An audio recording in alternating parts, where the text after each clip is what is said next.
सीखने की चाह अगर किसी मनुष्य में हो तो वह धरती के हर छोटे से छोटे कण, सजीव, निर्जीव, घटना आदि से सीख सकता है।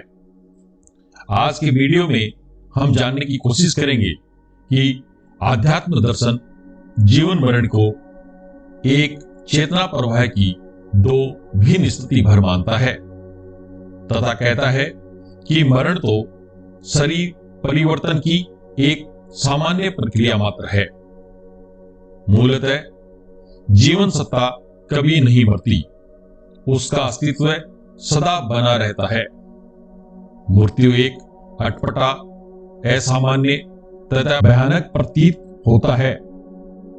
उसी तरह जिस प्रकार की एक अनजाना सफर, मृत्यु जीवन यात्रा का एक पड़ाव मात्र है।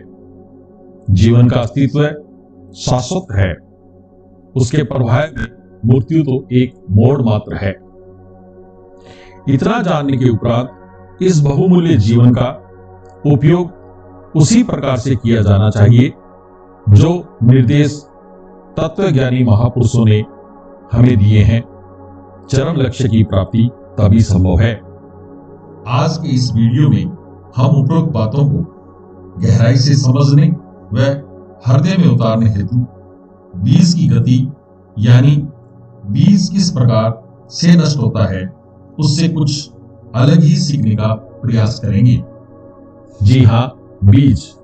यदि हम बीज पर जरा गौर करें तो इसमें कितनी ही संभावनाएं छुपी रहती है। एक बीज में अनेक वृक्ष, असंख्य बीज छिपे रहते हैं, ये हम सब जानते हैं। साथ ही हम जानते हैं कि इस सृष्टि की सभी वस्तुएं एक ना एक दिन नष्ट अवश्य हो जाएगी। इसी कड़ी में बीज को भी एक दिन नष्ट हो जाना है। तो बीज किस प्रकार से नष्ट होता है, उसी से हमें एक गहरा, हृदय को छू देने वाला महत्वपूर्ण ज्ञान प्राप्त होता है, मिलता है। बीज तीन प्रकार से नष्ट हो सकता है या बीज की तीन ही गति होती है। पहली बहादुरी, दूसरी विवशता, तीसरी कर्पणता। बहादुरी से नष्ट होने वाला बीज पहले जमीन में गड़ता है, गलकर उगता है और पौधा बनने के बाद वृक्ष बनता है। वृक्ष पर फल लगते हैं और उससे अनेक बीज निकलते हैं और वंश परंपरा चलाता है। इस प्रकार से बीज नष्ट होने वाला, इसे बहादुरी का जीवन ही कहेंगे। दूसरा विवशता।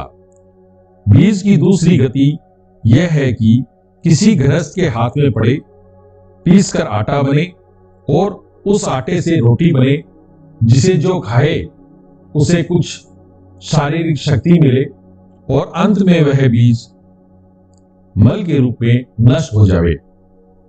तीसरा कर्पणता। दाना अपने आप को हर संभव झंझटों से बचाकर लुका छिपा कर रहता है और अंत में कीड़े मकोड़े की खुराक बनकर वह सड़ गल जावे। उपरोक्त तीन ही बीज की गति हो सकती है। उसी प्रकार से मनुष्य की गति अर्थात मनुष्य अपना पूर्ण जीवन जीने के पश्चात परलोक पहुंच जाता है, लेकिन अपने जीवन को किस प्रकार से जीता है वही महत्वपूर्ण है।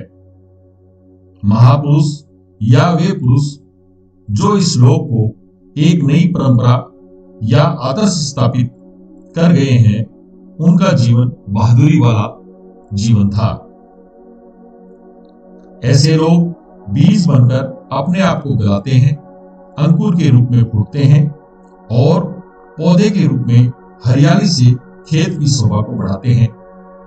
कितने ही लोग उनके बढ़ने की आशा लगाए रहते हैं, खाद पानी देते हैं, रखवाली करते हैं और जीव पेड़ के रूप में बड़े बनकर फलते फूलते हैं, तो अपनी तथा लगाने वाले की कीर्ति को चहुमुखी बढ़ाते हैं। जो उनकी छाया में बैठते हैं सो प्रसन्न और जो फल खाते हैं वो आनंदित हो जाते हैं और फलों में से अनेक बीज निकलते हैं, जैसे महात्मा बुद्ध के जीवन में हमें देखने को मिलता है। यानी वह एक बीज जो गला था उसकी वंशवृद्धि होती चली जाती है। एक के स्थान पर सैकड़ों बीज उत्पन्न होते हैं और वंश परंपरा साल दर साल बढ़ाते रहते हैं। धन्य है ऐसा जीवन। सराहनीय जीवन वास्तव में यही है जिसे हर कोई सलाम करता है। अर्थात जीव अपने आप को पुण्य परमार्थ के निमित्त लगाते हुए अपनी समस्त ऊर्जा श्रेष्ठ कार्यों में लगा देता है और उस पराक्रम का प्रतिफल ऐसा मिलता है कि लोक मंगल का कार्य पूर्ण होता नजर आता है।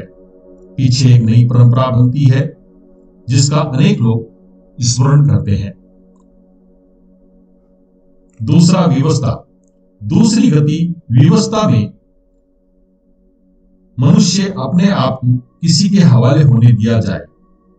सामर्थ्य और वीरता के अभाव अपने को बचाया भी नहीं जा सकता। कोई न कोई पकड़ ही लेता है। पकड़ने वाला अपना स्वार्थ सिद्ध करता है, यानी उल्लू सीधा करता है। भावना के अभाव में हर किसी की यही गति होती है। जो कमजोर शारीरिक या मानसिक रूप से है, उन्हें किसी न किसी के चंगुल में फंसना ही पड़ता है। इसके उपरांत मल के रूप में उसकी दुर्गति होती है। कोई उसकी चर्चा भी नहीं करता। अर्थात आलसी, अकर्मण्य, भावना रहित लोग प्रकृति के क्रम के अनुसार किसी न किसी के चंगुल में फंसेंगे ही। कोई न कोई उनसे अपना स्वार्थ सिद्ध करेगा ही और अंत में मल के रूप में किसी निरर्थक स्थान पर फेंक देंगे। वे दुर्गंध बनकर अपने आप को व भाग्य को कोसते रहेंगे। तीसरा है कर्पणता। यह मनुष्य की तीसरी गति है।